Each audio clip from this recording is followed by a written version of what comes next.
Hello dear student, welcome to Raman science academy. আমি তোমাদের Satyabrata sir. আমি তোমাদেরকে ফিজিক্স গাইড করি, আর কেমিস্ট্রি স্যার, বায়োলজি স্যার রয়েছেন। ওনাদের ভিডিও পরপর আপলোড হচ্ছে, তোমরা ইতিমধ্যে পেয়ে যাচ্ছ। এবং তোমরা জানো আমরা সায়েন্স বেসিসেই 11, 12, 9, 10 জয়েন্ট নিট মূলত এই কয়েকটা ক্লাসকে নিয়েই আমরা বিভিন্ন সায়েন্সের কম্পিটিটিভ এক্সামগুলোকে নিয়েই আমরা কিন্তু চ্যানেলটাকে শুরু করছি। এবং প্রত্যেকটা কন্টেন্ট তোমরা পাবে, নো ডাউটস, ঠিক আছে, এবং রেগুলারলি পাবে।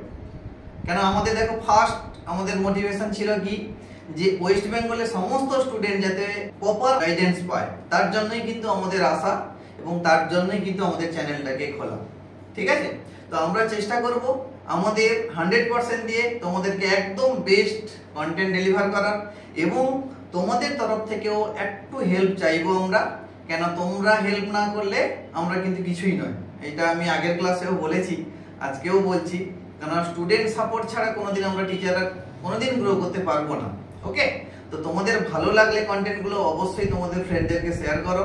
কেন বুঝতেই পারছো, যাতে কন্টেন্ট তোমরা যত লাইক করবে, কমেন্ট করবে, তত আমাদের কিন্তু অনেকটা এনকারেজ হবো আমরা, এবং রেগুলার কন্টেন্ট আসবে। ওকে, তো ওই জন্য বলছি চাপ নেওয়ার দরকার নেই। যারা সায়েন্সে ভয় পাচ্ছ, মোটে চাপ নেবে না। ওকে, তো আমি ইতিমধ্যে দেখো ক্লাস 12 এর ভিডিও আপলোড করেছি। আজকে হচ্ছে 11 এর ফার্স্ট ক্লাস। তো 11 এর ফার্স্ট আমি শুরু করতে চলেছি। তো যারা যারা শত মানে মাধ্যমিক থেকে এসছো, ইতিমধ্যে এই কাল বাদে পরশু দিন তোমাদের রেজাল্ট বেরাবে, তার জন্য অনেক শুভকামনা থাকলো। তোমরা অনেকেই ভালো রেজাল্ট করবে। ওকে, তো তোমরা যারা যারা অলরেডি শুরু করে দিচ্ছ সায়েন্সটাকে নিয়ে পড়াশোনা, তারা একদম ফাঁকি মারবে না। কেন বুঝতেই পারছো, এখন আমাদের সেমিস্টার সিস্টেমে কিন্তু খুবই গুরুত্বপূর্ণ। প্রত্যেকটা দিন, প্রত্যেকটা ঘন্টা গুরুত্বপূর্ণ। কেন তুমি কিন্তু পড়াশোনার বেশি সময় পাবে না। 6 মাসের মধ্যে একটা হিউজ সিলেবাস তোমাকে কভার করতে হবে। ফাঁকি মারার এখানে একটুও জায়গা নেই। আর আমরা প্রত্যেকটা চ্যাপ্টারকে মানে প্রত্যেকটা ক্লাস কন্টিনিউয়াসলি করাবো। কেমন, তার সঙ্গে থাকবে বিভিন্ন কম্পিটিটিভ এক্সামের এমসিকিউ, তোমাদের বোর্ডসের এমসিকিউ। ক্লিয়ার? তোমরা ক্লাস করলেই বুঝতে পারবে। যারা যারা জয়েন করনি, তোমরা খুব তাড়াতাড়ি জয়েন করে যাও। আশা করছি তোমাদের অবশ্যই ভালো লাগবে কন্টেন্টগুলোকে। ওকে, চলো।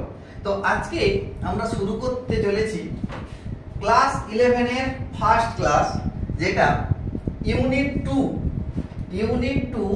এটা চ্যাপ্টার 1, বাট ইউনিট 2টা কেন আমি 1 নম্বরটা কেন শুরু করলাম না? তো দেখো ফিজিক্সের 1 নম্বরে রয়েছে ইউনিট ডাইমেনশন এবং এরর, ঠিক আছে, এন্ড মেজারমেন্ট। তো ইউনিট ডাইমেনশন দেখো আমরা ইতিমধ্যে ক্লাস 9 এ অনেকটাই পড়াশোনা করে নিয়েছি। তো 11 এ ইউনিট ডাইমেনশন অনেকটাই একই রকম, একটু মানে একটা দুটো হয়তো আলাদা তোমাদের এক্সট্রা পড়বে। তো সেটা চাপ নেওয়ার দরকার নেই, সেটা আমি পরের দিকে সেটা করাবো। যেন আগে আমি ভাইটাল চ্যাপ্টারগুলোকে আমি কভার করাই, দিলে ওইগুলো দেখো আমরা ইজি, মানে কেন যখন চ্যাপ্টারগুলো পড়ে যাব, মানে ওই চ্যাপ্টারের প্রায় ধরে নাও 70% আমাদের ডিসকাশন হয়ে যাবে। তো ওই জন্য ওইটাকে খুব প্রথম প্রায়োরিটি না দিয়ে আমরা সমস্ত চ্যাপ্টারগুলোকে শেষ করব, তারপরে আমরা আসবো বা এবং মাঝে কোনো সময়ে আমরা ইউনিট ডাইমেনশনটাকে করাবো, ঠিক আছে। তার মানে এমনটা ভেবো না যে করাবো না, অবশ্যই করাবো। এবার অবভিয়াসলি তোমাদের ডিমান্ডের উপর ডিপেন্ড করবে। কেমন? তো চলো, তো ফার্স্ট লেকচারে রয়েছে ইউনিট 2 ফার্স্ট চ্যাপ্টার, একমাত্রিক গতি ও দ্বিমাত্রিক গতি। একমাত্রিক বলতে 1D বলতে পারি আমরা, তাই তো, 1 ডাইমেনশনাল মোশন। এন্ড 2D বলতে 2 ডাইমেনশনাল মোশন। 2D মানে 2 ডাইমেনশনাল মোশন। আর একটা কথা বলে দিই, এই চ্যাপ্টারটা এত কোনো কঠিন নেই, মানে প্রথমের দিকে তো কোনো কঠিনই নেই। আজকের যে ক্লাস হবে তোমাদের একদম জলের মতো, মানে যেগুলো তোমরা আগে পড়ে এসেছো সেইগুলো নিয়েই আমরা আলোচনা করব। কিন্তু তোমাকে সেগুলোকে একবার তোমাদেরকে রিক্যাপিচুলেট করে দেওয়া হবে। আর কিছু কিছু নতুন জিনিস তোমরা জানবে। প্রথম থেকে তোমার যদি বেস বা কনসেপ্ট ক্লিয়ার না থাকে, তাহলে কিন্তু পরের দিকে তোমাকে হোঁচট খেতে হবে। তো ওই জন্য ফার্স্ট ক্লাসটা অতি অবশ্যই দেখবে, এবং কন্টিনিউয়াসলি যে হবে, কেন আমরা তো একটা রিদিমে যাব, ওই রিদিম অনুযায়ী তোমাকে কিন্তু ফলো করতে হবে। কেমন? চলো, ফার্স্ট কি দেখো না, আমরা 11 এর ফিজিক্সে ফার্স্ট শিখবো মেকানিক্স বা বলবিজ্ঞান। মোস্ট ইম্পর্টেন্ট, মানে ফিজিক্সের একটা তুমি বলতে পারো বলবিজ্ঞান বলতে এমন একটা জিনিস, মানে হয়তো অনেকের কঠিন লাগে মনে হয়। তো কিন্তু দেখো এইটা একটু ভালো করে পড়লে মেকানিক্সটা, আশা করছি তোমার কোনো সমস্যা হবে না। এবং আমি ওই রকমই চেষ্টা করব যাতে তোমার অনেকটা ইজি লাগে। আর মেকানিক্স, যে স্টুডেন্টের মেকানিক্স ভালো লেগে যায় না, তুমি ধরে নিতে পারো ও স্টুডেন্ট একদম মানে আল্ট্রা লেভেল। এক্স্যাক্টলি, কারণ মেকানিক্সে যে স্টুডেন্ট স্ট্রং হয় তাহলে তুমি ধরে নাও ওই স্টুডেন্টের কাছে অন্য কোনো টপিক আটকাবে না। কেন না, মেকানিক্স হচ্ছে সবথেকে কোর, ফিজিক্সের কোর জিনিসটা। ওকে, তো একদম ভয় পাওয়ার দরকার নেই, যেহেতু শুরু করছো তোমরা তো একদম ভয় পাবে না, আমরা তো আছি সঙ্গে, তাই না? তো আমরা মানে প্রত্যেকটা ক্লাসে তোমাদেরকে গাইড করব, ঠিক আছে? ভালো লাগলেও বলবে, খারাপ লাগলেও বলবে, যদি খারাপ লাগে, যদি প্রয়োজন হয় আবার ভিডিও আপলোড করব। ওকে, যাও। তো চলো আজকে দেখো মেকানিক্স। মেকানিক্স মানে কি? বল বিজ্ঞান। মেকানিক্সকে বাংলাকে বলছি বল বিজ্ঞান। বল বিজ্ঞানকে আমরা দুটো পার্টে ভাগ করতে পারি, যেমন হচ্ছে গতি বিজ্ঞান আর একটা হচ্ছে স্থিতি বিজ্ঞান। গতি বিজ্ঞান বলতে ডাইনামিক্স, স্থিতি বিজ্ঞান বলতে স্ট্যাটিক্স। স্ট্যাটিক্স মানে যে কোনো কিছু বস্তু স্থির অবস্থায় থাকবে, মানে ইকুইলিব্রিয়াম বা সাম্যাবস্থায় থাকবে, সেই সমস্ত শর্ত আলোচনা করব আমরা স্ট্যাটিক্সে। আর ডিনামিক্সকে আবার আমরা দুটো পার্টে ভাগ করতে পারি। ডিনামিক্সকে আমরা দুটো পার্টে ভাগ করতে পারি বলতে একটা হচ্ছে স্থিতি বিজ্ঞান মানে কাইনেমেটিক্স, আর একটা হচ্ছে চলবিজ্ঞান মানে কাইনেটিক্স। ওকে, তো আমরা এই যে ডেফিনেশন পরপর আমরা শিখবো, ডেফিনেশন কি বা কাকে বলে আমরা পরে পরে শিখছি, কেমন? তো আমরা প্রথমে তাহলে কি দেখতে পেলে, মেকানিক্সকে দুটো পার্টে ভাগ করলাম, একটা হচ্ছে কি যে গতি বিজ্ঞান আর একটা হচ্ছে স্থিতি বিজ্ঞান। আবার গতি বিজ্ঞানকে দুটো ভাগে ভাগ করছি, একটা হচ্ছে কাইনেমেটিক্স আর একটা হচ্ছে কাইনেটিক্স। ওকে, তো চলো আমরা তাহলে একটু জেনে নিই, তাহলে গতি বিজ্ঞান বা ডাইনামিক্স কাকে বলে। ওকে, গতি বিজ্ঞান বা ডাইনামিক্স কাকে বলে? না দেখো, বল বিজ্ঞানে যে শাখায় গতিশীল বস্তুর উপর বলের প্রভাব আলোচনা করা হয় তাকে বলা হয় গতি বিজ্ঞান। তাহলে কি বলছি, মেকানিক্সের ওই শাখাতে মানে ডাইনামিক্সের শাখাতে আমরা বস্তুর গতির উপর, বস্তুর গতির উপর যে কোনো একটা বলের প্রভাব কি হবে বা তার কারণ কি, সেইগুলো নিয়ে আলোচনা করব ডাইনামিক্স। ঠিক আছে, তো ডাইনামিক্সকে দুটো পার্টে ভাগ করা হয় আমরা বললাম, একটা হচ্ছে স্থিতি বিজ্ঞান আর একটা হচ্ছে চলবিজ্ঞান। তো স্থিতি বিজ্ঞান বা কাইনেমেটিক্সটা কি হবে না, এইখানে শুধুমাত্র আমরা কারণ মানে গতির কারণ আলোচনা করব না, গতির কারণ আলোচনা করব না, শুধু বস্তু গতিশীল হচ্ছে তার কন্ডিশনগুলো আলোচনা করব বা তার মানে সেই গতিটাকে বর্ণনা করব, তো তাকে আমরা বলছি কাইনেমেটিক্স। ওকে, তো নেক্সট আমরা চলে আসব চলবিজ্ঞান, যাকে বলছি আমরা কি কাইনেটিক্স। কাইনেটিক্স কি না, এইখানে কিন্তু বস্তুর গতির কারণ আলোচনা করা হবে। এইখানে বস্তুর গতির কারণ কি, কোন বস্তুকে ফোর্স দিলাম সে কত মানে এতে মুভমেন্ট করবে বা তার গতি কেন হবে, ঠিক আছে? বা একটা শুধুমাত্র যে ফোর্স অ্যাপ্লাই হচ্ছে তা নয়, তার উপরে একাধিক বল প্রযুক্ত হতে পারে, যার ফলে তার যে গতিশীল হবে তার সেই কারণগুলোকে কোন মানে কেন গতিশীল হলো, ঠিক আছে? এই সমস্ত নিয়ে আলোচনা করব আমরা কিসে না কাইনেটিক্সে। ঠিক আছে, মানে পরপর আমরা যাব, এক একটা চ্যাপ্টার করে করে করে করে যাব, ঠিক আছে? মোটে চাপ নেবে না। নেক্সট দেখো স্ট্যাটিক, একটু আগে আমরা বলে এসেছি স্ট্যাটিকটা কি না, বলবিজ্ঞানে যে শাখায় বলের ক্রিয়া বস্তুর সাম্যের শর্ত এবং সাম্যাবস্থা আলোচনা করা হয়, মানে বস্তুটা ইকুইলিব্রিয়ামে থাকবে, বস্তুটা সাম্যে থাকবে। সাম্যে থাকা মানে যে কোন রকম ভাবে গতিশীল হবে না বা এমন করে তার উপরে ফোর্স অ্যাপ্লাই করা হবে যাতে লব্ধি বল শূন্য হয়ে যায়। মানে আমি এরকম আছি তো, তাহলে আমার দুদিকে যদি দুটো সমান এবং বিপরীতমুখী বল প্রয়োগ করা হয় তাহলে কিন্তু আমি যেখানে ছিল সেখানে থাকবো, ঠিক আছে? কোনো দিকেই যাব না আমি, হ্যাঁ কি না? তাহলে এই সমস্ত ঘটনাগুলোকে আমরা যখন আলোচনা করব তাকে আমরা স্ট্যাটিক্সের আন্ডারে ফেলবো, ঠিক আছে? যাকে আমরা বলছি স্থিতি বিজ্ঞান, যাকে আমরা বলছি স্থিতি বিজ্ঞান বা স্ট্যাটিক্স। ক্লিয়ার? চলো, তাহলে এগুলো হচ্ছে দেখো বেসিক ডেফিনেশন, এগুলো যে পরীক্ষায় আসবে তা নয়, যা শুধু তোমাকে একটু রিক্যাপিচুলেট করানো, মনে করানো, কেমন? চলো এবার দেখো এই কাইনেমেটিক্স, ঠিক আছে? কাইনেমেটিক্সকে তিনটা চ্যাপ্টারে ভাগ করা হয়। এই কাইনেমেটিক্সের তিনটা চ্যাপ্টার বলতে প্রথমে দেখো 1D motion and also 2D, এখানে 2D টাকে আমরা ইনক্লুড করে নিতে পারি, ঠিক আছে? তো 1 ডাইমেনশন মোশন, তারপরে হচ্ছে কি ভেক্টর, মোস্ট ইম্পর্টেন্ট, মানে তোমাদের কাছে একদম নতুন জিনিস হবে ভেক্টর। মানে আমি চাইছিলাম অ্যাকচুয়ালি জানো তো, মানে ভেক্টরটা প্রথম শুরু করতে, তারপরে ভাবলাম হয়তো ওয়ান ডাইমেনশন মোশন তোমাদের অনেকের পড়া হয়নি, ওই জন্য ওয়ান ডাইমেনশন মোশন থেকেই শুরু করছি। মোস্ট ইম্পর্টেন্ট মানে ভেক্টর যার ভালো লেগে যাবে তো মানে আর কিছু তো মানে তাকে ধরতে হবে না, বলবিজ্ঞান সে একদম উড়িয়ে নিয়ে যাবে। তো চলো নেক্সট হচ্ছে প্রজেক্টাইল মোশন বা প্রাসের গতি। তোমাদের বইতে দেখবে যে ভেক্টরের সঙ্গে প্রজেক্টাইল মোশন বা প্রাসের গতি কিন্তু যুক্ত, ভেক্টরের সঙ্গে প্রজেক্টাইল মোশন কিন্তু যুক্ত থাকে, কিন্তু আমি এখানে বিভিন্ন বইতে বিভিন্ন রকম থাকে তো বাবা, ওই জন্য আমরা সেরকম সেন্সে তৈরি করেছি যে এক মানে one dimension motion, vector and projectile motion, ঠিক আছে? তো তিনটা খুবই ইম্পর্টেন্ট চ্যাপ্টার, ওই জন্য আমরা ফার্স্ট চ্যাপ্টার থেকে শুরু করছি ওয়ান ডাইমেনশন মোশন, ঠিক আছে? তো চলো তাহলে কি আছে নেক্সটে, দেখো বস্তু এবং কণা, বডি এন্ড পার্টিকেল।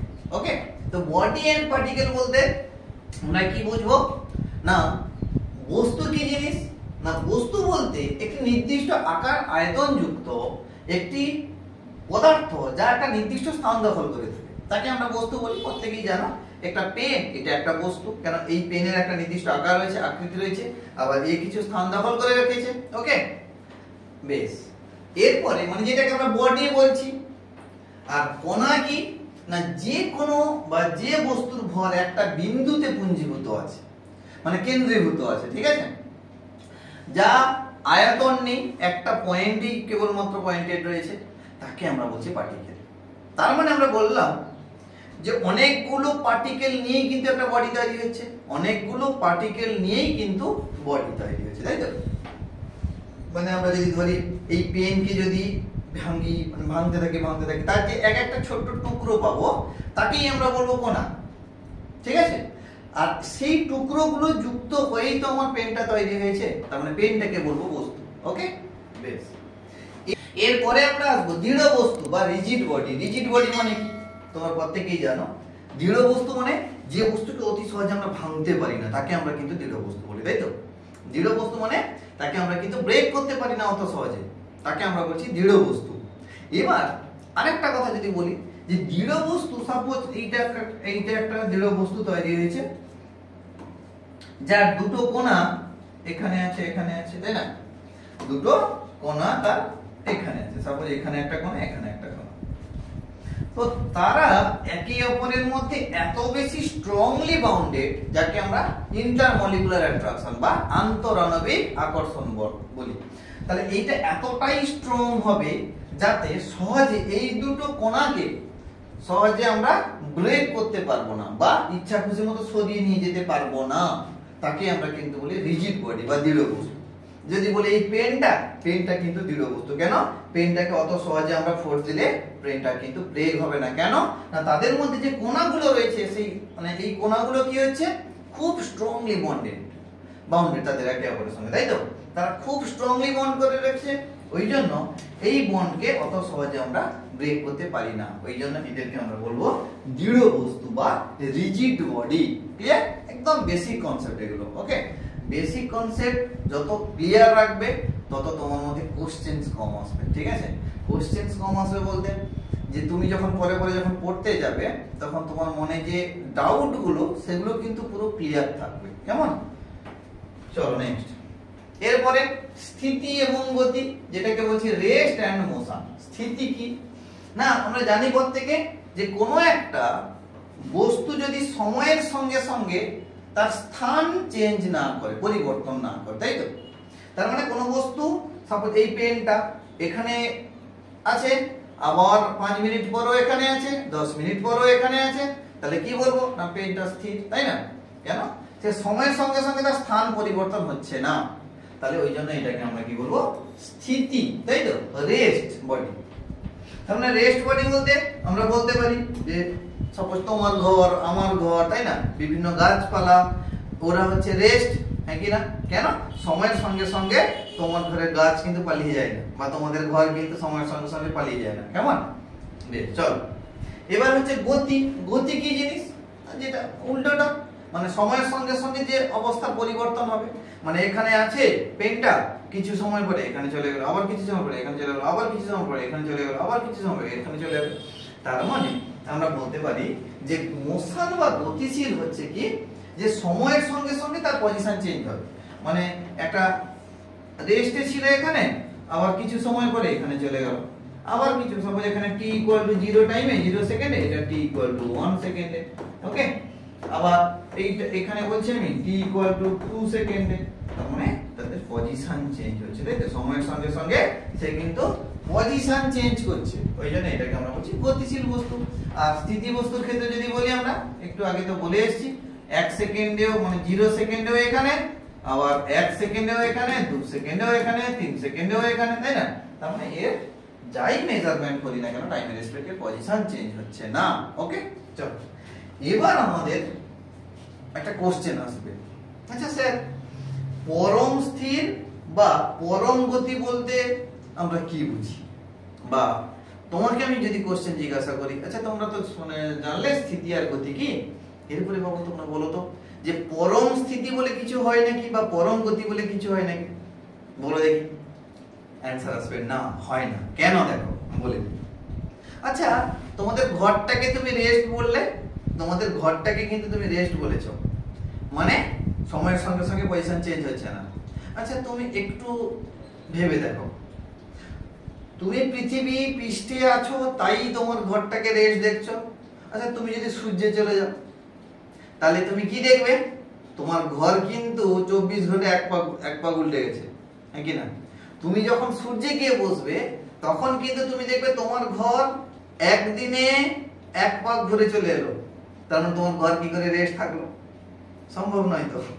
তার মানে আমরা বলতে পারি যে, এবার তুমি বলবে সূর্য হচ্ছে স্থির স্যার। কেন? সূর্য স্বাভাবিক কথা, সে স্থির বলেই আমি পৃথিবীকে ঘুরতে দেখছি। সূর্য একটা গ্যালাক্সির পার্ট, হ্যাঁ কি না? ছায়াপথ যেটা, তাহলে সূর্য যদি একটা ছায়াপথের অংশ হয়, তাহলে একটা গ্যালাক্সি আবার আর একটা গ্যালাক্সি চারদিকে ঘুরছে, তাহলে সূর্য কি করে স্থির হবে? তাহলে আমরা বলতে পারি ইউনিভার্সে কোনোটাই স্থির নয়। ইউনিভার্সে চরম স্থির বস্তু বলে কোনো কিছু হয় না। তুমি পৃথিবীকে বললেও ভুল হবে, সূর্যকে বললে ভুল হবে, আবার গ্যালাক্সিকে বললেও ভুল হবে। কেন? আমরা জানি প্রত্যেকে যে একটা গ্যালাক্সি আর একটা গ্যালাক্সির রেসপেক্টিভ ওরিয়েন্টেশন হয়। তার মানে আমরা বলতে পারি যে পরম স্থির বলে কোনো কিছু জিনিস হয় না। পরম যদি স্থির না থাকে, তাহলে পরম গতির কোনো এক্সিস্টেন্স থাকবে না। কেন? না, পরম গতির এক্সিস্টেন্স থাকবে না কেন? পরম স্থির বলে তো কিছু খুঁজে পেলাম না। মানে নির্দেশ তন্ত্র, আমরা আসছি নির্দেশ তন্ত্রটা বলছি, তাহলে নির্দেশ তন্ত্রই যদি চেঞ্জ হয়, তাহলে আমরা পরম গতিশীল বলতে কি পাবো? কিছুই পাবো না। তুমি বলছো কোন বস্তুর যে গতিটা, তাই তো, কোন বস্তুর যে গতিটা মেজারমেন্ট করছি, এত স্পিড তত স্পিড, কিন্তু পৃথিবীটা নিজেই তো স্থির নেই। তাহলে পৃথিবী পৃষ্ঠ থেকে তুমি কি মেজার করবে তার গতিটাকে? তাহলে এরর আসবে সেখানে, মানে সেই যে গতিটা মেজারমেন্ট করছে তার জন্য কি একটা ত্রুটি আসবে। তাহলে আমরা বলতে পারি, ওই জন্য বলছি পরম গতির বলে কোনো এক্সিস্টেন্স নেই। তার মানে কি আমরা এই যে গাড়ির গতি বা ট্রেনের গতি সবকিছু কি ভুল আসবে? না, এগুলো কিন্তু এরর চলে আসে, বুঝতে পারলে? এগুলো এরর চলে আসে। ওই জন্য আমরা বলছি পরম বা অ্যাবসলিউট রেস্ট এন্ড অ্যাবসলিউট মোশনের কোনো এক্সিস্টেন্স থাকবে না। যা হবে সবই কিন্তু আমাদের আপেক্ষিক, মানে রিলেটিভ, তাই না? খুব ইম্পর্টেন্ট এই কথাটা, খুব ইম্পর্টেন্ট। তোমাকে কিন্তু যে কেউ কোশ্চেন করতে পারে, যেহেতু তুমি সায়েন্সের স্টুডেন্ট, ঠিক আছে? চলো নেক্সট কি হবে?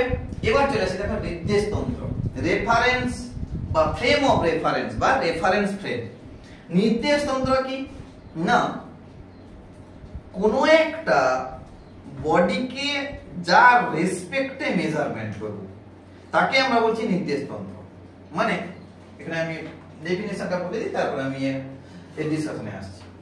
কোন বস্তুর অবস্থান কিংবা গতি এবং স্থিতি বর্ণনার জন্য অপর কোন বস্তু বা বিন্দুর সাহায্য নিতে হয়, এই দ্বিতীয় বস্তুটিকে বলা হয় নির্দেশ তন্ত্র বা মানে তোমার হচ্ছে নির্দেশ বস্তু। আর নির্দেশ বস্তুর সঙ্গে যুক্ত স্থানাঙ্কটাকে আমরা বলছি কোঅর্ডিনেট সিস্টেম বলা হয় বা নির্দেশ তন্ত্র, ফ্রেম অফ রেফারেন্স। মানে কি আমি বোঝাচ্ছি। আচ্ছা সাপোজ তুমি চলে আসো যে এটা একটা প্লেন ধরো, মানে 2D হচ্ছে, আমি 3D তে যাচ্ছি না, আমি জাস্ট 2D আমরা অ্যানালাইসিস করছি। আচ্ছা এইটা হচ্ছে x অক্ষ, এটা হচ্ছে y অক্ষ, তাই না? এটাকে আমরা 0 বলছি। আচ্ছা একটা পিঁপড়া এইখানে হেঁটে চলে এসেছে, সাপোজ একটা পিঁপড়া এরকম করে হেঁটে হেঁটে এখানে চলে এসেছে, তাহলে এর একটা স্থানাঙ্ক থাকবে x, y, নাকি না? মানে x এর একটা নির্দিষ্ট মান আছে, ধরে নিচ্ছি x টা হচ্ছে 2 মিটার গেছে, y টা হচ্ছে 3 মিটার গেছে, তাই তো? তার মানে আমরা কোঅর্ডিনেটস কি লিখতে পারি, বা স্থানাঙ্ক 2, 3, তাই তো? এরকম লিখতে পারি তো। আচ্ছা বলো দেখি, এই ফ্রেমের রেসপেক্টে 2, 3 তো, আমি ফ্রেমটা চেঞ্জ করে দিলাম, মানে ফ্রেমটা করলাম এখানে x আর y। এখন x আর y, এখন অরিজিন হচ্ছে তোমার এইখানে 0, ঠিক না? আচ্ছা এর সাপেক্ষে কি এই পিঁপড়ার যে পজিশনটা তোমার 2:3 হবে? হবে না তো। কেন? ফ্রেম অফ রেফারেন্স চেঞ্জ হয়ে গেছে। তার মানে এখন আমি এই ফ্রেমের রেসপেক্টে মেজার করছি না, এখন আমি এই ফ্রেমের রেসপেক্টে কিন্তু মেজার করছি না, মেজার করছি কি এই ফ্রেমের রেসপেক্টে, তাই না? তাহলে আমরা বলতে পারি এই ফ্রেম অফ রেফারেন্স যা ডাটা দেবে, এই ফ্রেম অফ রেফারেন্স থেকে যদি আমি মেজার করি, এই নির্দেশতন্ত্র থেকে যদি আমি মেজার করি, তাহলে কিন্তু এটা চেঞ্জ হবে, x আর y মানটা 2, 3 আসবে না, চেঞ্জ হবে। তার মানে আমি তোমাকে একটা एग्जांपल দিয়ে বোঝাচ্ছি, খুব ভালো एग्जांपल। আমরা যখন মাটিতে দাঁড়িয়ে থাকি, পৃথিবী পৃষ্ঠে দাঁড়িয়ে থাকি, তাহলে আমরা দেখতে পাই না ট্রেন মুভ করছে, গাড়ি যাচ্ছে, বাইক যাচ্ছে, সাইকেল যাচ্ছে, প্রত্যেকটা যারা মোটামুটি যানবাহন আমাদের মোটামুটি তোমার রেফারেন্স ফ্রেমের রেসপেক্টে আমরা অবজার্ভ করছি, মানে আমরা রেফারেন্স ফ্রেমে আছি, মানে আমরা ভূপৃষ্ঠে যে দাঁড়িয়ে আছি, তাহলে আমরা নির্দেশতন্ত্রে দাঁড়িয়ে আছি, তাহলে আমরা দেখছি, তাহলে সূর্য তোমার যানবাহনগুলো মুভ করছে। এবার বলো, যদি তুমি ট্রেনের ভেতরে থাকো, আমি যদি ট্রেনের ভেতরে উঠে চলে যাই, তখন আমরা কি দেখি? গাছপালা যেন ছুটছে না।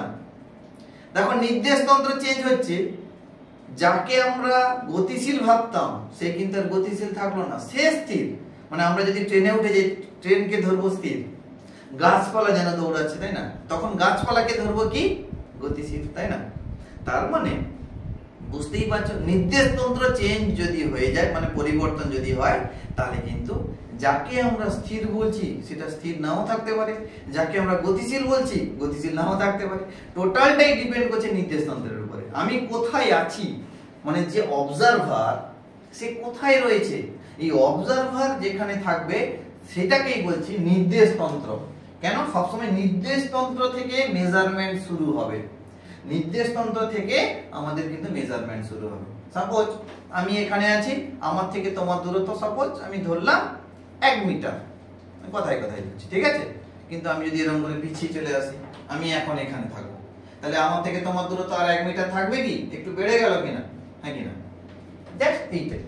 তাহলে নির্দেশতন্ত্রের উপরে অনেক কিছু ডিপেন্ড করছে, ওই জন্য কাকে গতিশীল ধরবো কাকে স্থির ধরবো এটা ডিপেন্ড করবে শুধুমাত্র নির্দেশতন্ত্র কোথায় আছে, তাই না? মানে পুরোটাই হচ্ছে আপেক্ষিক বা পুরোটাই হচ্ছে রিলেটিভ, আমি কোথায় আছি তার উপর ডিপেন্ড করবে কোনটা স্থির কোনটা গতিশীল। ওকে, ট্রেনে যদি থাকি গাছকে গতিশীল মনে হবে, আবার যদি আমি গাছের গোড়ায় যদি দাঁড়িয়ে থাকি তখন ট্রেনকে আমরা গতিশীল দেখবো, তাই না? সবটাই আপেক্ষিক, তাই না? চলো এরপরে তাহলে ফ্রেম অফ রেফারেন্স বোঝা গেল, খুব ইম্পর্টেন্ট পার্ট হবে এটা, খুব important part, frame of reference বোঝাটা খুব জরুরি। চলো এরপরে আমরা যা পড়লাম এতক্ষণ একটা জিস্ট একটা টেবিল দেখে নেব। কি দেখো, বলবিজ্ঞান প্রথমে বলেছিলাম, তাহলে বলবিজ্ঞানকে দুটো পার্টে ভাগ করেছি, একটা হচ্ছে গতি মানে তোমার গতিবিজ্ঞান, একটা হচ্ছে স্থিতিবিজ্ঞান যাকে আমরা ডাইনামিক্স আর একটা স্ট্যাটিক্স বলছি। আবার ডাইনামিক্সকে আমরা দুটো পার্টে ভাগ করেছি, একটা হচ্ছে স্থিতিবিজ্ঞান আর একটা হচ্ছে চলবিজ্ঞান, ঠিক আছে? Kinematics and kinetics. আবার কাইনেমেটিক্সকে তিনটা পার্ট করলাম, একমাত্রিক গতি, ভেক্টর এন্ড প্রজেক্টাইল মোশন। তাহলে আমরা এই একমাত্রিক গতির আন্ডারে এত কিছু পড়াশোনা করলাম, ক্লিয়ার? নেক্সট এরপরে আমরা আসবো কি কার্তেজীয় নির্দেশতন্ত্র। কার্তেজীয় নির্দেশতন্ত্র আমরা একটু আগে বললাম, ফ্রেম অফ রেফারেন্স বললাম। তাহলে কার্তেজীয় নির্দেশতন্ত্র বলতে কি বুঝবো না, কোনো একটা বস্তুর অবস্থা কিছু স্থানাঙ্কের উপর ডিপেন্ড করে, একটু আগে আমরা বলেছি, এখানেও আমরা দেখাচ্ছি কিছু স্থানাঙ্কের উপর ডিপেন্ড করবে। তো মানে আমি বললাম সাপোজ একমাত্রিক কার্তেজীয় স্থানাঙ্ক ক্ষেত্রে আমরা যদি বলি, একটা বস্তু সাপোজ এখানে ছিল, x অক্ষ বরাবর কিছু সময়ের পরে সাপোজ এখানে x = 0, মানে x এর মান এখানে 0, তাহলে x ইকুয়াল টু আমরা এখানে 2 মিটার ধরতে পারি। সময় একটা নির্দিষ্ট গেছে, ধরে নিচ্ছি আমি মানে তো 2 সেকেন্ড। 2 সেকেন্ডে গেছে কত? 2 মিটার। তাহলে এখানে এই নির্দেশ তন্ত্র, তাহলে এইটাকে অরিজিন মানে 0 ধরছি, এটাকে x কে আমরা কত ধরবো? এখানে 0 ধরছি, x 0 টাকে। এটা হচ্ছে আমার কি? নির্দেশ তন্ত্র। এই নির্দেশ তন্ত্র থেকে তাহলে কত সময়ের সঙ্গে এই চেঞ্জ হলো। তাহলে এখানে একমাত্রিক নির্দেশ তন্ত্র বলতে শুধুমাত্র একটা অপেক্ষকের উপরেই ডিপেন্ড করছে, x এর উপরেই কিন্তু ডিপেন্ড করলো, আর কারোর উপর ডিপেন্ড করছে না। মানে x এর মান দেখো 0 থেকে 2 হয়েছে, এখানে y এর কোনো গল্প নেই, y এর কোনো গল্প নেই। অথবা সাপোজ কোনো পতনশীল বস্তু, এইটা কিনে দিতে, এই পতনশীল বস্তু প্রথমে ধরে নাও এইটা তোমার y 0 ছিল, উপর দিকে ছড়ে দিচ্ছ, এই পেনটাকে উপর দিকে ছড়ে দিচ্ছি। তাহলে যখন গ্রাউন্ডে আছে তখন y 0, যখন উপরের দিকে উঠে গেল তখন হচ্ছে তাহলে কত? Suppose 2 metre. কথায় কথায় বলছি, তার মানে শুধুমাত্র y কোঅর্ডিনেটস এর উপর ডিপেন্ড করলো, শুধুমাত্র ডিপেন্ডস করছে কার উপরে? y কোঅর্ডিনেটস উপর, তাই তো? y স্থানাঙ্কের উপর ডিপেন্ড করছে, আর এটা হচ্ছে শুধুমাত্র x স্থানাঙ্কের উপর ডিপেন্ড করছে। ক্লিয়ার? তাহলে এই রকম নির্দেশ তন্ত্রকে বলবো একমাত্রিক নির্দেশ তন্ত্র। মানে শুধুমাত্র একটা স্থানাঙ্কের উপর নির্ভর করছে কোন বস্তুর অবস্থা। ওকে, নেক্সট আমরা আসছি যে দ্বিমাত্রিক কার্তেজীয় নির্দেশ তন্ত্র। দ্বিমাত্রিক বলতে যে এখন আর 1D না থেকে 2D চলে এলো, মানে x আর y দুটো অক্ষ থাকবে। যেমন আমরা যদি ধরি যে এইটাকে আমরা x অক্ষ আর y অক্ষ বলছি, এইটাকে আমরা x অক্ষ বলছি, তাই তো? তাহলে সাপোজ ধরে নাও এইখানে একটা কণা রয়েছে বা এইখানে একটা কণা রয়েছে, তাহলে কি হবে? না দেখো এই পজিশন, প্রথমটাতে আসছি আগে।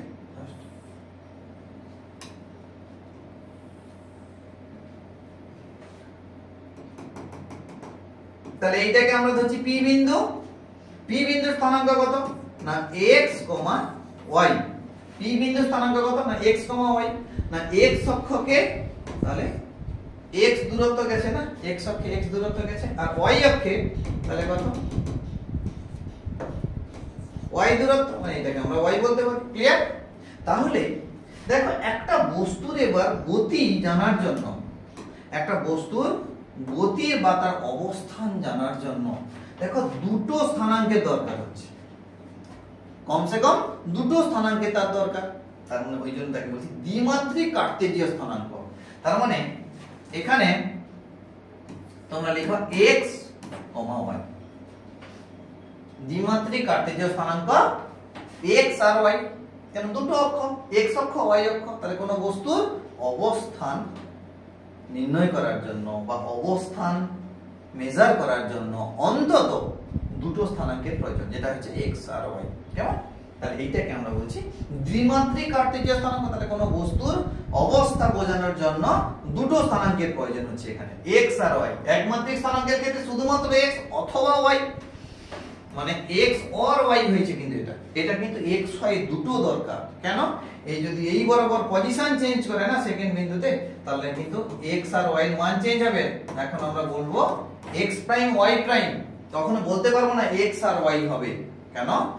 তোমরা বুঝতেই পারছো এখানে x আর y কখনো হবে না, কেন? এখানে পজিশন চেঞ্জ করে নিয়েছে এবং দুটো কোঅর্ডিনেটস এর উপর ডিপেন্ড করছে x আর y। ক্লিয়ার? নেক্সট এবার চলে এসো ত্রিমাত্রিক কার্তেজীয় নির্দেশ তন্ত্র। ঠিক আছে, ত্রিমাত্রিক কার্তেজীয় নির্দেশ তন্ত্র। তাহলে ত্রিমাত্রিকের ক্ষেত্রে আমরা কি বলছি? একবার নিব 3D space, x y and z, তিনটা স্পেস নেব, মানে অ্যাক্সিস আমার হবে তিনটা। এটা হবে কি না x অক্ষ, এটা হচ্ছে y অক্ষ, আর এটা হচ্ছে z অক্ষ, তাই তো? তাহলে এই পয়েন্টটাকে আমরা কি বলছি? p বিন্দু। তাহলে কোঅর্ডিনেটস কেমন হবে? x, y, z। তাহলে একটা 3D এর एग्जांपल দাও না। 3D হচ্ছে কি না, 3D হচ্ছে এই যে তোমার ঘরটা রয়েছে বা তোমাদের যে বাইরে যে স্পেসটা রয়েছে, তো সেগুলোকে আমরা বলছি 3D। 3D বলতে কোন একটা, আচ্ছা তোমাকে একটা 3D মোশন যদি আমরা বলি না, একটা মশা উড়ে যাচ্ছে, একটা মাছি উড়ে যাচ্ছে, পাখি উড়ে যাচ্ছে, ঠিক আছে, একটা প্লেন আকাশে উড়ে যাচ্ছে, মানে যারা স্পেসে যাতায়াত করে তারা কিন্তু 3D। কেন? তারা কিন্তু এক্স ওয়াই এন্ড জেড তিনটা কোঅর্ডিনেটস এর উপর ডিপেন্ডেন্ট। ওই জন্য এদেরকে আমরা কি বলি, যে পজিশনটাকে ধরছি আর, ঠিক আছে, মানে এটাকে ধরছি আমি ও, এটাকে পি, তাহলে আমরা বলতে পারি ওপি ইকুয়াল টু আর। কেমন? ওপি ইকুয়াল টু আর। তাহলে এটা হচ্ছে পজিশন। পজিশনের জন্য দেখো তিনটা কোঅর্ডিনেটস এর উপর ডিপেন্ড করছে, ওই জন্য এটাকে আমরা বলি ত্রিমাত্রিক কার্টেসীয় নির্দেশতন্ত্র। এই আরটার মান কত হবে জানো? ম্যাগনিটিউডটা না আর ইকুয়াল টু, তোমরা এগুলো পরে করব, এইটা আমরা যখন ভেক্টর পড়াবো তখন ক্যালকুলেশন করে দেখাবো কেন হচ্ছে। তোমরা অন্তত এখন ম্যাথ কষার জন্য এটা কিন্তু একটু মাথায় রেখো। তাহলে x square plus y square plus z square, ঠিক আছে। তাহলে আমরা বলতে পারি এইখানে মানে যে পজিশন ভেক্টরটা, মানে ভেক্টর এখন বলছি না, তাহলে পজিশনটা ডিপেন্ড করবে কার উপরে না x y z তিনটার উপর ডিপেন্ড করছে, এবং কেমন তার মানটা হবে না √x square plus y square plus z square. Next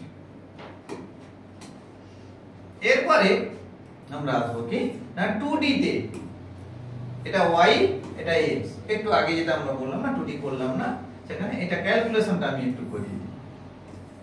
তাহলে এটা হচ্ছে কি আমার p পয়েন্ট পাবো, তাহলে লোকেশন কত x y, দ্যাট মিন্স এইটাকে আমরা বলছি কত x, এটাকে বলছি আমরা কত y। ওকে, তাহলে কোঅর্ডিনেটস x y 2D তে, আর পজিশন ভেক্টর এইটাকে আমরা বলছি কত r, পজিশনটাকে বলছি r। তাহলে ঠিক একই রকম ভাবে এটা তোমরা দেখতে পাচ্ছ একটা রাইট অ্যাঙ্গেল ট্রায়াঙ্গেল, হ্যাঁ কি না, এটা সমকোণী ত্রিভুজের মতো, এটা লম্ব, আরে সরি এটা ভূমি, এটা লম্ব, এটা অতিভুজ, ঠিক আছে। তাহলে এই r এর মান কত হবে না r equal to √x square plus y square. কি বললাম? √x square plus y square.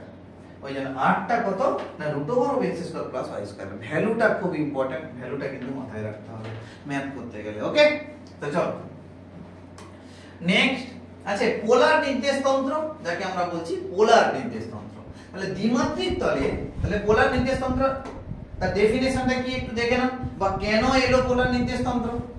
আমরা কি কার্টেসীয় স্থানাঙ্ক কি তাকে কি সবকিছু তার লোকেশন কি ডিটেক্ট করতে পারলাম না? তো আমরা তো পেরেছিলাম, x y তো দিয়েছিলাম, কিন্তু তার লোকেশনও তো আমরা ট্রিট করতে পেরেছিলাম। কিন্তু এখানে পোলার নির্দেশতন্ত্র কেন এলো বা দরকার কেন? দেখো বলা আছে দ্বিমাত্রিক তলে গতিশীল কোন কণার অবস্থা নির্দেশ করার জন্য আরেকটি গুরুত্বপূর্ণ নির্দেশতন্ত্র হলো পোলার নির্দেশতন্ত্র। বেশ কিছু ক্ষেত্রে পোলার নির্দেশতন্ত্র দ্বিমাত্রিক কার্টেসীয় নির্দেশতন্ত্র অপেক্ষা অনেক বেশি সুবিধাজনক। আমরা কার্টেসীয় স্থানাঙ্ক তো 2D তে পেয়েছিলাম, কিন্তু যখন পোলার নেব তোমাকে দেখাচ্ছি এখানে অনেকটা বেশি ইজি হয়ে গেল, অনেক বেশি ইজি হয়ে গেল। যার ফলে যখন পোলার কোঅর্ডিনেটস করতে গেলাম তখন বললাম না কার্টেসীয় তো কঠিন ছিল, পোলার তো আরো ইজি, এবং তাদের মধ্যে একটা রিলেশন আনলাম, যার ফলে পোলারকে কার্টেসীয় স্থানাঙ্কে এবং কার্টেসীয় স্থানাঙ্ককে পোলার কার্টেসিয়ান কোঅর্ডিনেটসটাকে পোলার কোঅর্ডিনেটসে কিন্তু আমরা কনভার্ট করতে পারবো। আমরা এক্ষুনি শেখাবো। তো বুঝতেই পারছো আমরা পরপর ডেভেলপের দিকে যাচ্ছি। তাহলে যেটা কঠিন সেটাকে পরপর দূর করে যেটা অনেকটা বেশি ইজি হবে তাকেই তো অ্যাকসেপ্ট করবো, তাই না? চলো, তো এরপরে আমরা দেখাচ্ছি, দেখো কার্টেসীয় স্থানাঙ্কের সঙ্গে পোলার স্থানাঙ্কের সম্পর্ক কি। তাহলে এই পোলার স্থানাঙ্কে তোমরা এখানে লিখে রাখতে পারো কোন একটা মানে কণার পোলার স্থানাঙ্ক বলতে r, থিটা। কি বললাম? r এবং থিটা দিয়ে রিপ্রেজেন্ট করব, কেমন? তো চলো এটাকে আমরা বলছি কার্টেসীয় স্থানাঙ্কের সঙ্গে পোলার স্থানাঙ্কের সম্পর্ক। একটু আগে দেখো আমরা বললাম যে 2D তে দ্বিমাত্রিকে আমরা এটাকে y অ্যাক্সিস ধরেছি, এইটাকে আমরা x অ্যাক্সিস ধরেছি। তাহলে এই পয়েন্টটা p পয়েন্ট আমরা বলতে পারি x, y, একটু আগে আমরা করে এলাম। আর এইটাকে আমরা কি বলছি সাথে, এইটাকে আমরা বলছি r। ওকে, এখানে এবার হচ্ছে কি থিটা ধরবো, মানে এই অ্যাঙ্গেলটা হচ্ছে থিটা। তাহলে এই পজিশন এবং থিটা এই দুটো রিপ্রেজেন্ট করবে পোলার কোঅর্ডিনেটস কে। এই দুটো রিপ্রেজেন্ট করবে কি না পোলার কোঅর্ডিনেটস কে রিপ্রেজেন্ট করবে। কেমন? চলো, যেমন এইটা থেকে তুমি ডটেড লাইন নিয়ে নাও, তাহলে এখান থেকে এতটাকে আমরা বলতে পারি x, কেন x অক্ষের উপর কাট করা হয়েছে। আবার y অক্ষের উপর দেখো এইটাকে কাট করা হয়েছে, এইটা এটার মান হচ্ছে y, কিন্তু আবার এইটাকে y টাকে আমি এদিকেও লিখতে পারি, তাই না? তাহলে এইটা দেখো একটা রাইট অ্যাঙ্গেল ট্রায়াঙ্গেল বা সমকোণী ত্রিভুজ, হ্যাঁ কিনা বলো? তাহলে সমকোণী ত্রিভুজের ক্ষেত্রে দেখো আমরা বলতে পারি ট্রায়াঙ্গেল নাম দিয়ে দাও OP, এটাকে কিছু একটা দিয়ে দাও, Q দিয়ে দাও। তাহলে ট্রায়াঙ্গেল OPQ থেকে, তাই তো, OQP মানে OPQ থেকে তাহলে কি পাবো না, দেখো প্রথমে সাইন চলে আসো বা cos, যা cos থিটা সমান কি লিখবে? cos থিটা সমান দেখো x/r হবে, ভূমি বাই অতিভুজ, নাকি না? আরটা অতিভুজ, তো এটা তো ভূমি, কারণ ভূমির সঙ্গে অতিভুজের মধ্যে কোণ হয় নাকি? আর এটা দেখো ভূমির উপরে পারপেন্ডিকুলার আছে, yটা হচ্ছে লম্ব, তাহলে cos থিটা সমান বলতে পারি x/r। Okay, that means x equal to আমরা বলতে পারি হচ্ছে r cos theta, x equal to বলতে পারি r cos থিটা। সিমিলারলি এখানে sin থিটা সমান কত হবে না, sin থিটা সমান আমরা বলতে পারি y/r, নাকি না? y/r হবে লম্ব বাই অতিভুজ, that means y equal to r sin theta, y equal to r sin theta. এটা সেপারেট দিয়ে দাও, এইটা হচ্ছে আমার ক্যালকুলেশন, ঠিক আছে? তাহলে এবার চলো যে পোলারকে কার্টেসিয়ানে কনভার্ট করব কি করে, বা মানে কার্টেসিয়ানকে পোলারে কনভার্ট করব। দেখো x equal to r cos theta, দেখো r এবং থিটার মান যদি তোমাকে বলে দিই, মানে পোলার কোঅর্ডিনেট যদি বলে দিই, দেখো x এর মান বের করে নিতে পারবো। আবার r এবং থিটার মান যদি তুমি জানতে পেরে যাও, তাহলে কিন্তু y এর মানও তুমি বের করতে পারবে। তার মানে পোলার কোঅর্ডিনেটস এর ভ্যালু যদি তোমাকে দিয়ে দেওয়া হয়, তাহলে কিন্তু তুমি কার্টেসিয়ান কনভার্ট করে নিতে পারবে। চলো এবার x আর y এর মান দিয়ে আমরা কি রকম করে r এবং থিটার মানকে আমরা ডিনোট করব। দেখো আমরা বলছি y/x যদি করে দিই, তাহলে কি হবে? এখানে r আর কেটে যাচ্ছে, তাহলে sin theta by cos theta, that means tan theta হবে, এটি না? তাহলে থিটা ইকুয়াল টু বলতে পারি tan ইনভার্স y/x, নাকি না? tan inverse y/x। তাহলে এখান থেকে আমরা কিন্তু থিটা পেয়ে যাব, তাই তো? এখান থেকে আমরা কিন্তু থিটা পেয়ে গেলাম যে y/x equal to tan theta, theta equal to tan inverse y/x।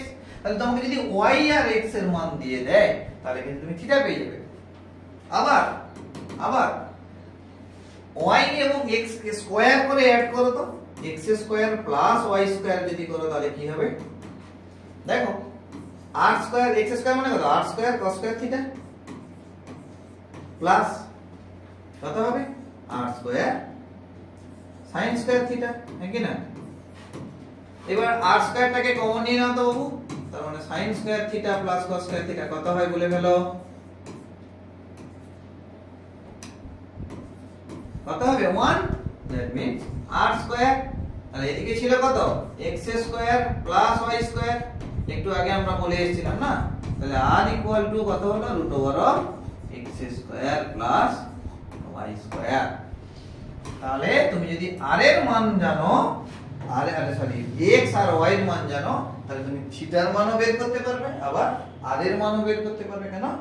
r টাকে xy ফর্মুলা দিয়ে রিপ্রেজেন্ট করলাম, আর থিটাটাকেও আমরা xy ফর্মুলা দিয়ে রিপ্রেজেন্ট করলাম। ক্লিয়ার? একদম ইজি, এবং ক্যালকুলেশন এটা তোমাদের করতে আসবে, ঠিক আছে? খুব কেয়ারফুল। নেক্সট চলো আমরা কি করব? বিভিন্ন প্রকার গতি, যেটাকে বলছি আমরা ডিফারেন্ট কাইন্ড অফ মোশন, গতি কত রকমের হতে পারে সেটা আমরা আলোচনা করব। দেখো তাহলে গতি আমরা যদি বলি, গতি মানে সময়ের সাপেক্ষে কোনো বস্তুর অবস্থার পরিবর্তন। এবার সেগুলো কেমন হয় অ্যাকচুয়ালি, এটা আমাকে জানতে হবে। তাহলে গতিকে আমি যদি বলি, কোন বস্তুর বা কণার গতিকে দুই রকম ভাগে ভাগ করতে পারি, একটা হচ্ছে চলন গতি, একটা হচ্ছে আবর্তন গতি, তাই তো? তাহলে চলন গতি কেমন হতে পারে? চলন গতি আবার দুই রকম হতে পারে, একটা সরল রৈখিক গতি হতে, আবার বক্ররৈখিক, মানে তোমার বক্র রৈখিক গতি হতে পারে, ঠিক আছে? যেমন চলন গতিকে দেখো আমরা এখানে বলে দিয়েছি, চলন গতি কি কি বা কাকে বলে। কোন সচল বস্তুর গতি যদি এরূপ হয় যে বস্তুটির প্রতিটি অবস্থানে বস্তু মধ্যস্থ যে কোনো দুটি কণার সংযোজক সরলরেখা পরস্পরের সঙ্গে সমান্তরাল হয়, তবে বস্তুটির গতিকে আমরা চলন গতি বলবো। আসছি, আমি ছবি এঁকে দেখাচ্ছি। ওকে, তাহলে এবার হচ্ছে দেখো, চলন গতি দু প্রকার, একটা হচ্ছে সরল চলন গতি রেক্টিলিনিয়ার মোশন, আর একটা বক্র চলন গতি, ঠিক আছে, কার্ভিলিনিয়ার মোশন। তাহলে সরল চলন মানে সরল চলন গতি বলতে রেক্টিলিনিয়ার মোশন, আর একটা হচ্ছে বক্র চলন গতি বলতে কার্ভিলিনিয়ার মোশন। ওকে, তাহলে কি জিনিসটা একটু আমরা জেনে নিই। কিছু নেই গো, এগুলো কিছু নেই, একদম স্ট্রেস নেওয়ার দরকার নেই, একদম ইজি, ওই জন্য তোমাদেরকে খুব ফাস্ট ভাবে নিয়ে যাচ্ছি, কেমন? তাহলে চলো, সরল চলন গতি মানে কি? সরল রৈখিক গতি সম্পাদিত চলন গতিকে সরল চলন গতি বলা হয়।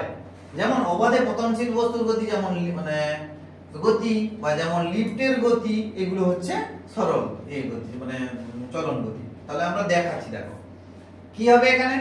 সাপোজ বস্তুকে কল্পনা হচ্ছে এখানে একটা, তাহলে এখানে বলছি এ বিন্দু, এটাকে বলছি বি বিন্দু, আবার কিছুক্ষণ পরে এরকম,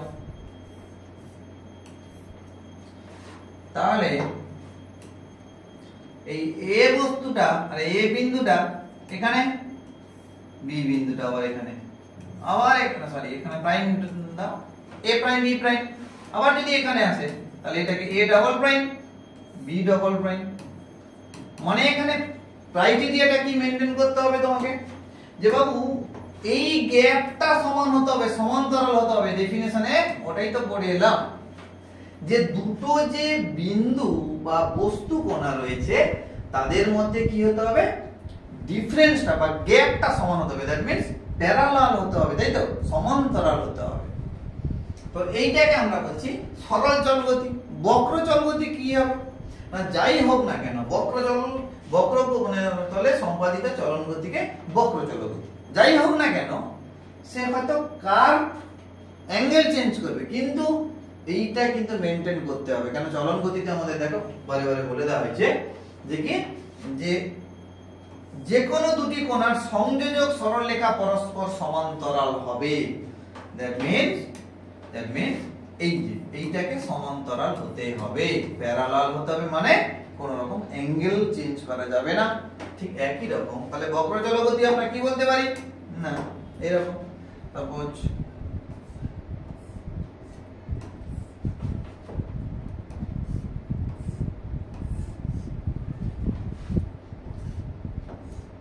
এরকম গতি মোটামুটি আনো। তাহলে এ বিন্দু এটা হচ্ছে বি বিন্দু, দেখো যাচ্ছে এরকম করে এটা হচ্ছে এ প্রাইম, এটা যাচ্ছে বি প্রাইম, আবার এ যাচ্ছে এখানে এ ডবল প্রাইম, এ যাচ্ছে এখানে কত বি ডবল প্রাইম। ওকে, দেখো যাচ্ছে কিন্তু বাঁকা, কিন্তু ক্রাইটেরিয়াটাকে মেইনটেইন করতে হয়েছে। দেখো এটা এর সঙ্গে প্যারালাল, এটাও এর সঙ্গে প্যারালাল, ক্লিয়ার? তাহলে তাকে ক্রাইটেরিয়া মেইনটেইন করতে হয়েছে। ওই জন্য এখানে আমরা বলতে পারি যে গতিশীল সাইকেলের চাকার রিমের উপর অবস্থিত কোণাগুলির গতি, ঘূর্ণায়মান নাগরদোলার চেয়ারের গতি ইত্যাদি, ঠিক আছে? তাহলে তারা প্রত্যেকের গতিটা কিন্তু এই বক্র গতির আন্ডারে পড়বে, ক্লিয়ার? তাহলে এই দুটো ডিফারেন্টটা বোঝা গেল। তুমি এটাকে সরল রেখা বরাবর যাবে, এটা তুমি বক্র রেখা বরাবর যেতে পারো, কিন্তু দুটো কোণার মধ্যে যে গ্যাপটা সব সময় সমান থাকতে হবে, ক্লিয়ার? চলো, একদম সিম্পল জিনিস। নেক্সট কি বলছি, আবর্ত গতি।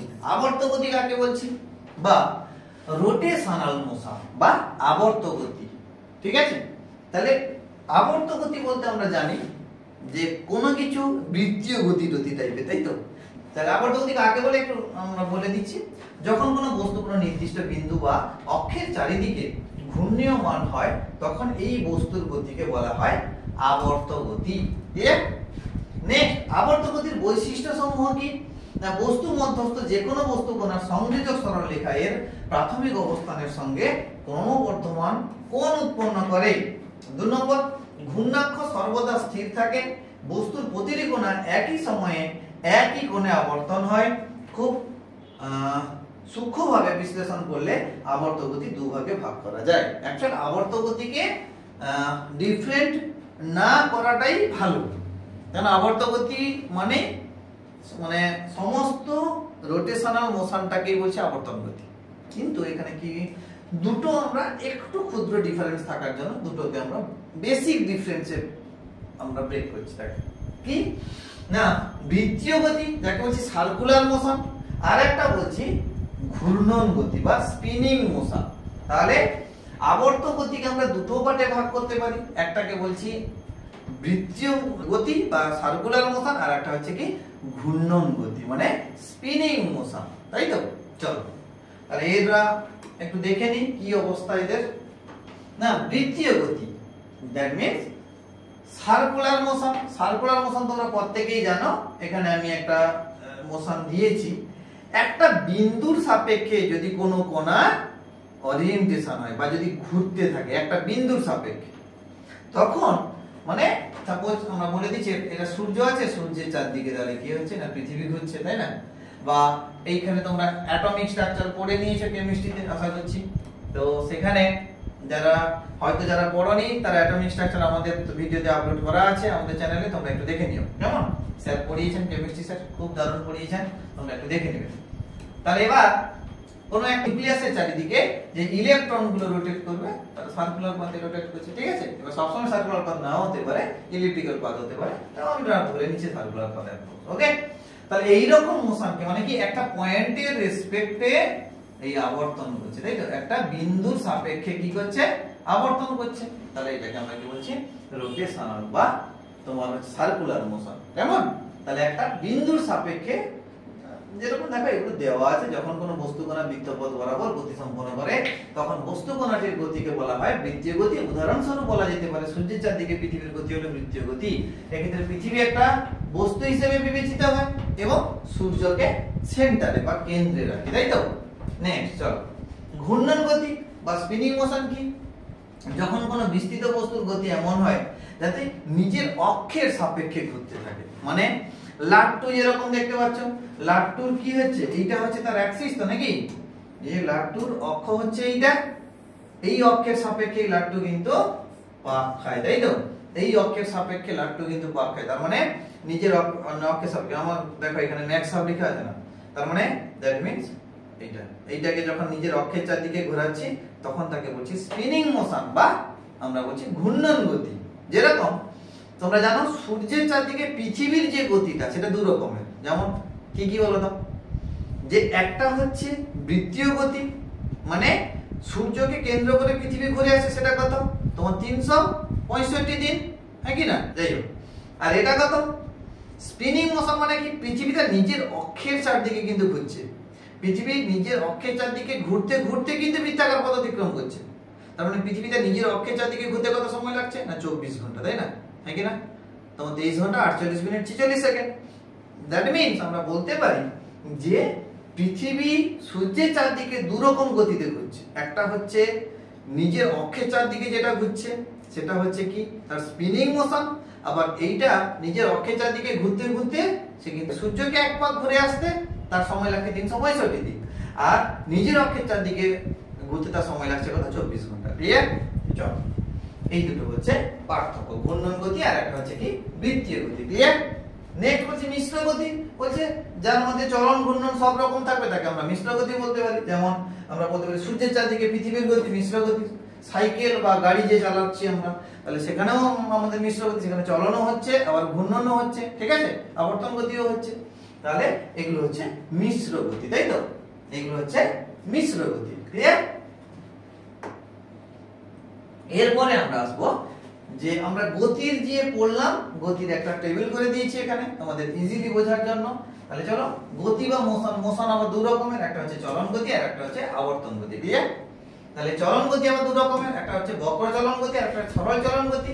আবার আবর্ত গতি দু রকমের, একটা হচ্ছে বৃত্তীয় গতি আর একটা হচ্ছে ঘূর্ণন গতি। যদিও এদের মধ্যে পার্থক্যটা খুবই স্মল বা এদেরকে পার্থক্য করা যায় না বললেই চলে, তার সত্ত্বেও আমরা বেসিক ফান্ডামেন্টাল থেকে আমরা বলতে পারি যে আবর্ত গতি আবার দু রকমের, একটা সার্কুলার মোশন আর একটা হচ্ছে স্পিনিং মোশন। ক্লিয়ার?